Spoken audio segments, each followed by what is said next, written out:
In this part of the course, we're going to integrate everything we have worked on so far with the model, starting from the beginning. We began with a deterministic scenario, meaning a model without variability. In this case, tasks do not have uncertainty in duration or cost. No risks are considered. Everything behaves predictably, just as planned. Results from this scenario: finish date July 25th, 2026. Total duration 146 days. Total project cost $23,080. Fixed cost $12,080. Variable cost $11,000. These values can be recorded in cells C6 and C7 of the parameters sheet. In this scenario, by definition, no probabilities can be calculated. There's no way to know the likelihood of beating time and cost objectives. Next, we took a step forward and incorporated uncertainties.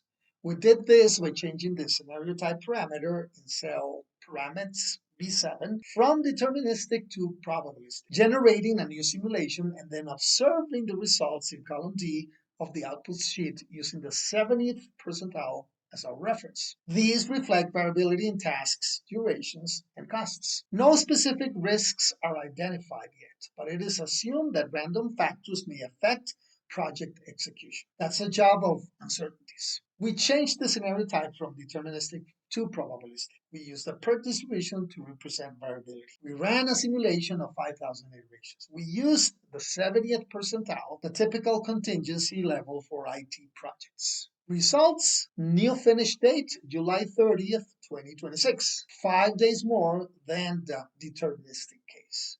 New total cost, $24,801. This represents an increase of $1,700 or approximately 7.5% more than the scenario without uncertainties. We now record these results in cells D5 and D6 of the parameters sheet under the scenario probabilistic with uncertainties only. In contrast, the original deterministic scenario would naively assume 0% probability of finishing on time and within budget, 5% probability of being on time but over budget, 1% probability of being late but within budget, and 94% probability of missing both time and budget targets. Now, finally, we incorporated identified risks into the model. In the risks sheet, we activated the 10 included risks by marking them with a 1 in the corresponding column. We then reran the simulation and observed the results in column D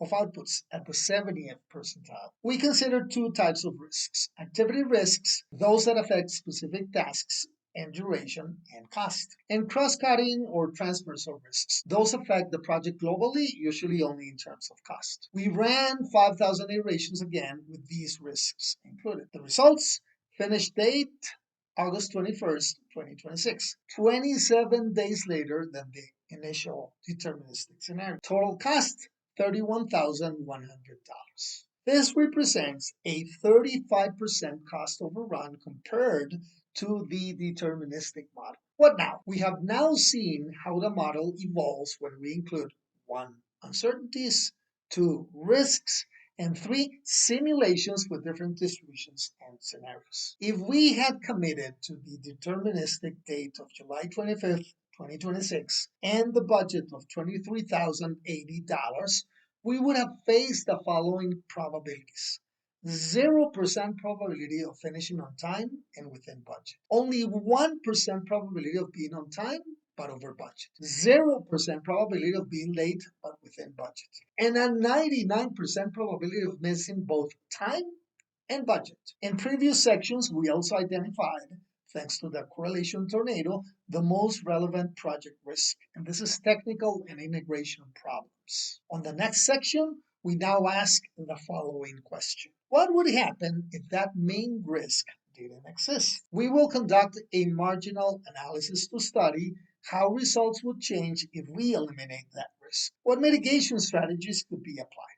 How to reduce its negative impacts. This leads us to the final part of the course: formulating action plans based on mitigation strategies.